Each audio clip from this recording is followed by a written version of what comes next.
बंधुओं, सादर जय जिनेन्द्र। आप सभी का समस्या आपकी समाधान हमारा में आप सभी का स्वागत वंदन अभिनंदन करती हूँ। हमारे रायपुर में स्थित विश्वविख्यात पंडित अजित शास्त्री गुरुजी के यंत्र जिनालय में हम आज उपस्थित हुए हैं। आप सभी का जो 1.25 करोड़ मंत्रों से अभिमंत्रित है उनका हम दर्शन करते हैं। भर प्रणति मौलि मणि प्रभाणा मुद्योत्कं दलित पापित मोवितानम सम्यक प्रणम्य जिन पाद युगम युगादा वालंबनम भव जले पतितां जनानाम। जय बोलिए आदिनाथ भगवान की जय। मान दूंगा आचार्य जी की जय। चलते हैं अपनी इस कड़ी को आगे बढ़ाते हुए। समस्या आपकी समाधान हमारा में, जो कि विश्वविख्यात गुरुजी पंडित अजित शास्त्री गुरुजी के द्वारा समाधान किया जाता है। और हमारे जिनसे आज मैं मिलाने वाली हूँ वो हमारे अजित शास्त्री गुरुजी के परम शिष्य दीपक जैन जी हैं, जो कि धमतरी के अध्यक्ष हैं। उनसे मैं मिलाना चाहती हूँ, तो बहुत बहुत स्वागत वंदन अभिनंदन करती हूँ। धन्यवाद कामना जी। आप सभी को जय जिनेन्द्र। धर्म की नगरी धमतरी से मैं आप सभी का हृदय से वंदन अभिनंदन करता हूँ। तो दीपक जी, आप कृपया करके अपना परिचय मुझे दीजिए अपने मुख से। मैं धर्म की नगरी धमतरी से दीपक जैन। मैं 1995-96 में जब नए व्यापार की तलाश में अपने जीवन की दिशा में शिक्षा प्राप्त करने के बाद में अपने सामाजिक जीवन में, व्यापारिक जीवन में कदम रख रहा था, तब मुझे ऐसे एक मार्गदर्शक की आवश्यकता थी जिसके माध्यम से मैं अपने जीवन को सफल बना सकूं, अपने पारिवारिक जिम्मेदारियों को आगे बढ़ा सकूं और समाज में नाम कमा सकूं। ऐसे समय में मुझे अजित शास्त्री गुरुजी का जीवन में प्रवेश हुआ। मैं उनके संपर्क में आया और उसके बाद उन्होंने मुझे जैन धर्म की प्रारंभिक शिक्षाओं को दिया और उसके बाद में मुझे उन्होंने पूरी बारीकियों से बताया कि जैन धर्म में क्या है, इसके लिए हमें कहीं बाहर भटकने की आवश्यकता नहीं है। उन्होंने मुझे जैन धर्म के पूरे प्रारंभिक ज्ञान को देते हुए एक ऐसा अद्भुत मुझे अनमोल हीरा दिया भक्तामर स्तोत्र के माध्यम से। भक्तामर स्तोत्र का मुझे कंठस्थ ज्ञान करवाकर और उसके महत्व को बताते हुए उन्होंने कहा कि आप इसकी साधना करिए, आपका जीवन सफल हो जाएगा, मनोवांछित आप सारी चीज़ों को पा जाएंगे। गुरु जी के द्वारा मैं अनुग्रहित होकर इसकी लगातार आराधना करता रहा और 15 साल तक मैंने इसकी आराधना करके अपने जीवन को सफल बनाया और आगे बढ़ा। श्री गुरु जी के संपर्क में कैसे आए? मैंने मुनि महाराज के दर्शन किए, भगवान के दर्शन किए, लेकिन ऐसा लगता था कि जब भी लोगों के बीच जाता था तो सभी लोग बोलते थे एक ऐसा शख्स है अजित शास्त्री जो मालूम नहीं कितने लोगों को तार रहा है। तो एक दिन अचानक मैं रायपुर जब फाफाडी मंदिर में गया तो उनके दर्शन, भगवान जी के दर्शन करने के बाद में अजित शास्त्री जी के दर्शन हुए और मैंने उन्हें कहा कि मैंने आपकी बहुत प्रसिद्धि सुनी है, मुझे अपना शिष्य बना लीजिए। और उन्होंने मुझे सहज ही अपना शिष्य बनाया, मेरे सिर पर हाथ रखा और उसके बाद से मेरे जीवन की दिशा और दशा बदल गई और ऐसा लगा कि मुझे एक ऐसा मार्गदर्शक मिल गया जो मुझे भगवान तक पहुँचने के लिए, मोक्ष के रास्ते में पहुँचने के लिए मुझे रास्ता बताने के लिए अग्रसर होगा। आपकी भक्तांबर की प्रारंभिक शिक्षा आपको किससे मिली और आपकी प्रेरणा स्रोत कौन है? सबसे पहले जैन धर्म की प्रारंभिक शिक्षा देने के बाद में गुरुजी ने यही कहा कि केवल आप भक्तांबर स्तोत्र की आराधना कीजिए। पहले स्तोत्र से लेकर 48 स्तोत्र तक के आप आराधना करेंगे तो जीवन में वो सब कुछ पाएंगे जो मैंने पाया और मुझसे ज़्यादा पा सकते हैं। और मेरे भी जीवन का उद्देश्य है कि मैं भक्तांबर स्तोत्र के माध्यम से सभी को आगे बढ़ाऊं, समाज के सभी लोगों को मैं आगे लाऊं। तो उन्होंने मुझे प्रारंभिक शिक्षा दी और उसके माध्यम से धीरे धीरे मैंने खुद भी अध्ययन किया और गुरुजी ने मुझे उसका पूरा रहस्य बताया, उसका भावार्थ बताया और ये भी उन्होंने एक मुझे निवेदन किया, आदेश दिया कि इसको आप जन जन तक पहुंचाएंगे। और इसके माध्यम से फिर मैंने भी कोशिश करके अपने परिचित जितने भी लोग थे उनके अजित शास्त्री गुरुजी के माध्यम से इसको मैंने विस्तार करना चालू कर दिया। इसकी रूपरेखा आपने किस तरीके से बनाया था? गुरुजी ने मुझे भक्तांबर स्तोत्र का एक ही बोला कि सबसे पहले आप पहला काव्य की आराधना करिए और 21 दिन के बाद आप मुझसे मिलिए।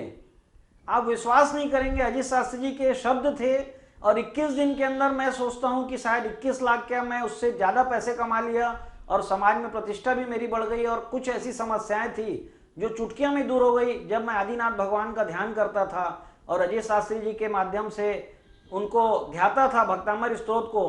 तो समस्याएं आप पे आप समाधान के रूप में बदलती गई और ऐसा लगा कि मेरा जीवन सफल होने लग गया है। इस कार्यक्रम में किस तरीके से शुरू की गई, क्या आप बताएंगे दीपक जी? एक ऐसा समय आया जीवन में जब मेरा विवाह हुआ, बच्चे हुए, धर्म के रास्ते में आगे बढ़े, तीर्थ यात्रा की गुरुजी के आशीर्वाद से। तब उन्होंने कहा कि हमें इस उद्देश्य को बहुत आगे तक ले जाना है और उन्होंने मुझे लगातार इसकी शिक्षा देती रहे। और एक दिन ऐसा आया जब पूरे संसार में हाहाकार मच गया कोरोना काल का। तो ऐसा लगा कि मालूम नहीं अब तो भगवान भी साथ नहीं देंगे, लेकिन अजीत शास्त्री गुरुजी ने कहा बेटा ऐसा कभी भी मत सोचना, भगवान हमारे पालनहार हैं और जब तक हमारे आदिनाथ भगवान 24 तीर्थंकर भगवान और मुनि महाराज हैं और जब तक मैं हूं तुझे कोई चिंता करने की जरूरत नहीं है। तो मैंने बोला गुरुजी ऐसा कोई रास्ता बताइए जिससे मेरे साथ समाज के सभी लोगों का देश विदेश में भला हो, आम जनता का भला हो। आप ऐसा कोई कार्यक्रम दीजिए जिससे हम जूम के माध्यम से, क्योंकि हम ना मंदिर जा पा रहे हैं ना देवालय जा पा रहे हैं, आपके पास भी नहीं आ पा रहे हैं, मुनि महाराज के दर्शन करने नहीं जा पा रहे हैं, तो ऐसा रास्ता बताइए, एक ऐसा ग्रुप बनाइए जिसके माध्यम से हम भक्तामर की आराधना करके इस कोरोना काल से मुक्ति पा सकें। गुरुजी ने इसका संयोजन कैसे किया? गुरुजी ने मुझे रायपुर बुलाया और उन्होंने कहा कि आप बिना किसी डर के आप रायपुर आइए और मेरे साथ बैठ के इसकी प्लानिंग करते हैं। उन्होंने बोला एक जूम का हम पैकेज लेते हैं और अपने लोगों को जोड़ना चालू करते हैं। तो उन्होंने देश के और विदेश 22 देशों के लोगों को जोड़कर जूम की क्लास चालू की और धीरे धीरे ये कारवां बढ़ता गया और कम से कम 1000 परिवार जुड़ गए। और सबसे आश्चर्य की बात यह है कि अमेरिका में जहां पे जैन लोगों के द्वारा कोविड सेंटर बनाया गया था, वहां पर गुरुजी ने हीलिंग दी और हीलिंग के माध्यम से लगभग 1000 पेशेंट ठीक हुए। और लगभग मैं मानता हूं कि हमारी जो ये हीलिंग क्लास चल रही है अजय शास्त्री गुरुजी के द्वारा, जो लगभग 600 दिन से ऊपर हो चुके हैं, जो कि एक विश्व रिकॉर्ड है, लगभग 10,000 लोगों को लाभान्वित हुए हैं और कोरोना की काल से और उसकी परेशानी से मुक्ति होकर बाहर आए हैं।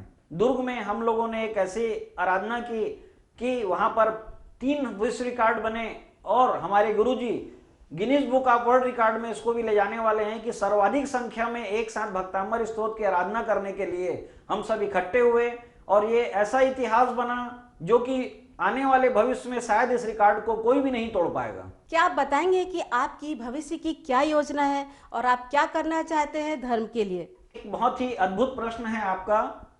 जब जूम की क्लास हमारी 500-600 दिन हो गई, तब हमारे जितने भी गुरु महाराज थे, आचार्य श्री विद्यासागर महाराज जी से लेकर जितने भी गुरु महाराज हमारी जूम मीटिंग में, उन्होंने हमें आशीर्वाद दिया।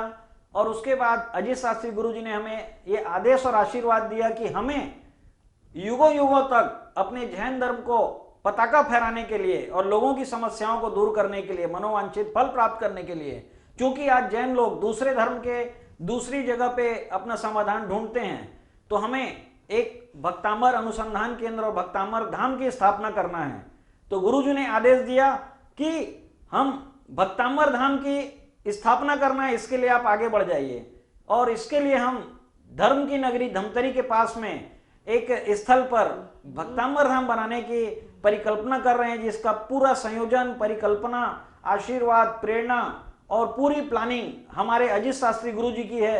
और मैं विश्वास दिलाता हूं कि इस जगह पर जो कार्य होगा वो पूरे विश्व में अभी तक एक भी बार नहीं हुआ। ये अद्भुत कार्य होगा जिसपे भक्तांबर अनुसंधान होगा, भक्तांबर का यंत्र स्थापित होगा, उसके द्वारा, उसकी हीलिंग के द्वारा सभी समस्याओं से, चाहे वो शिक्षा के क्षेत्र में हो, चिकित्सा के क्षेत्र में हो, व्यापार के क्षेत्र में हो, स्वास्थ्य के क्षेत्र में हो, इसकी ऐसी परिकल्पना होगी कि पूरे विश्व के लोग, जैन ही नहीं सभी लोग इसका लाभ ले सकेंगे। और वहां पर हम संत निवास और भी चीजें स्थापित करने जा रहे हैं, जिससे पूरा धार्मिक आध्यात्मिक माहौल हो और एक विश्व में एक अलग स्थान बने जैन धर्म के विशेषता का।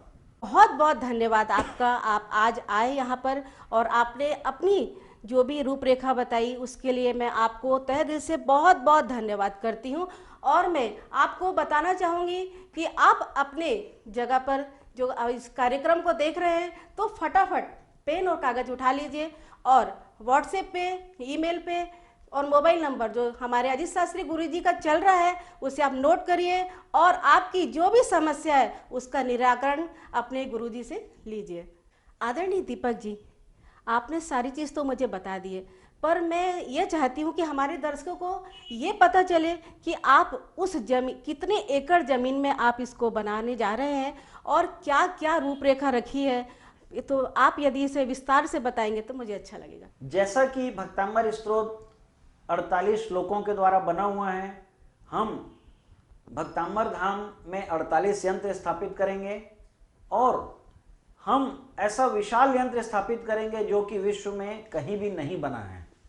दूसरा, 48 श्लोक के माध्यम से हम 48 श्रावकों के लिए रहने की व्यवस्था वहां पर बना रहे हैं, फार्म हाउस बना रहे हैं 48, जिसमें 48 परिवार रह के भक्तांबर धाम की सेवा करेंगे।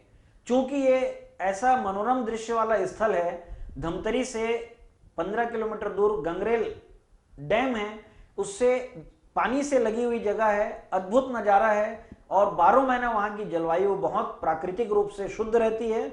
वहाँ पे भक्तांबर धाम के साथ में हम 48 फार्म हाउस बना रहे हैं, उसके साथ में हम संत निवास बनाएंगे। तो हम ये चाहते हैं कि हमारे समाज के जो भी संत अशक्त हैं उनके हम वहाँ पर पूरी व्यवस्था करेंगे आदरपूर्वक पूरी तरीके से।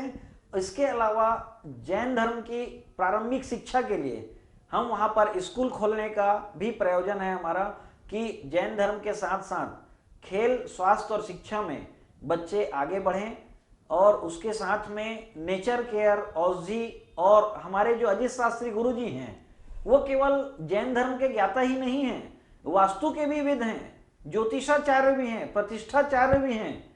तो वहाँ पर आपको भक्तांबर धाम के साथ में हमारी आने वाली पीढ़ी को एक ऐसा अद्भुत संगम मिलेगा जिसमें शिक्षा के साथ, स्वास्थ्य के साथ, धर्म के साथ, चिकित्सा के साथ, ज्योतिष, वास्तु, आयुर्वेद, ये सभी चीज की आपको पूरी शिक्षा मिलेगी।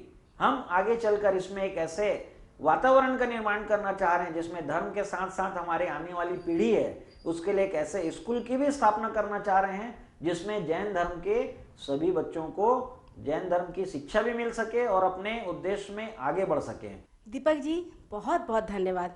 आपने सारी जानकारी तो दे दी, परंतु मैं चाहती हूँ कि आप कुछ और विस्तार से हमें जानकारी दें कि आप कितने एकड़ ज़मीन में उसे बना रहे हैं, किस टाइप के बाग बगीचे वहाँ पे लगाना चाहते हैं, किस टाइप का वृद्धाश्रम दे रहे हैं, धाम को आप किस तरीके की रूपरेखा देना चाहते हैं। मैं चाहती हूँ कि आप इसे विस्तार से मुझे बताएं। अजीत शास्त्री गुरु जी की प्रेरणा से दिगंबर जैन इतिहास का सबसे विशालतम और प्रथम भक्तांबर धाम बनने जा रहा है, जो कि ऐसी परिकल्पना है जो आज तक किसी ने नहीं की है।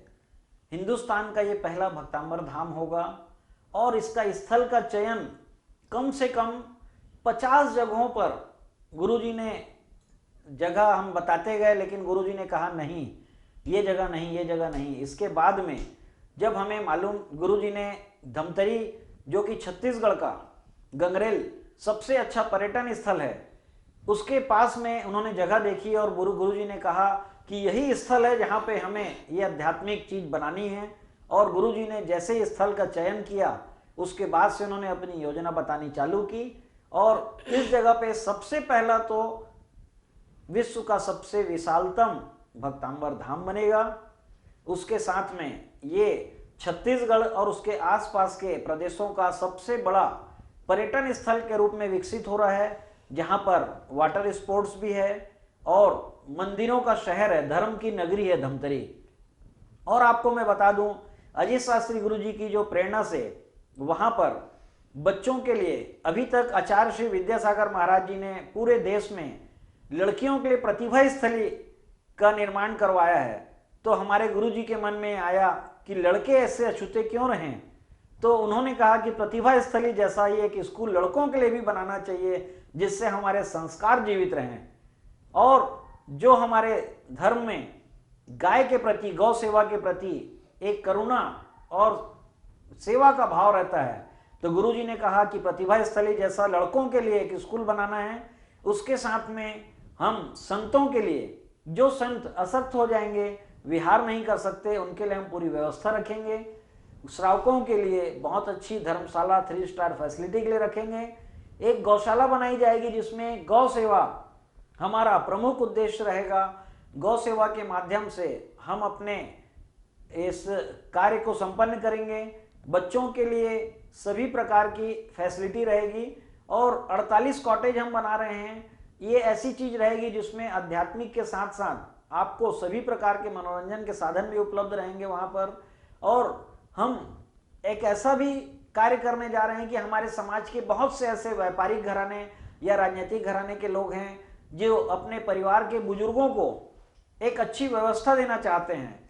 हम वृद्धाश्रम में ही एक गोकुल धाम के रूप में एक हम व्यवस्था दे रहे हैं, जो गौ सेवा के साथ साथ अपने वृद्धों को भी हम वहां पे एक ऐसी व्यवस्था देना चाहते हैं अजीत शास्त्री गुरु जी के माध्यम से, कि एक वो ऐसा स्थल रहे जहां पर आध्यात्मिक रूप से हम ऐसा कार्य करें जो मानव जीवन के लिए सबसे बड़ा मील का पत्थर बने।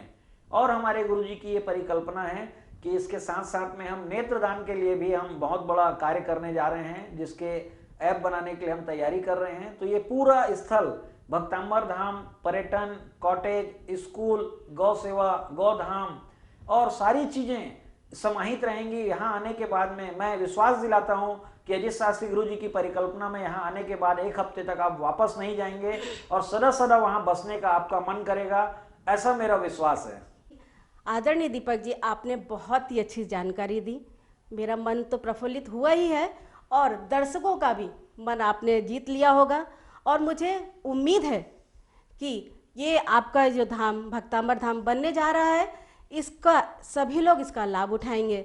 तो चलिए, मैं आपसे आदरणीय दीपक जी, मैं आपसे अनुरोध करती हूँ कि हम रायपुर में स्थित, आज हम यहाँ खड़े हैं अजीत शास्त्री गुरु जी के जिनालय में, तो हम अपनी भावना भाते हैं। यही है भावना मेरी, पुनः दर्शन मिले स्वामी, यही है कामना मेरी, पुनः दर्शन मिले स्वामी। सादर जय जिनेंद्र, सादर धन्यवाद। जय जिनेंद्र, जय जिनेंद्र, जय जिनेंद्र, जय जिनेंद्र। जिनेंद्र।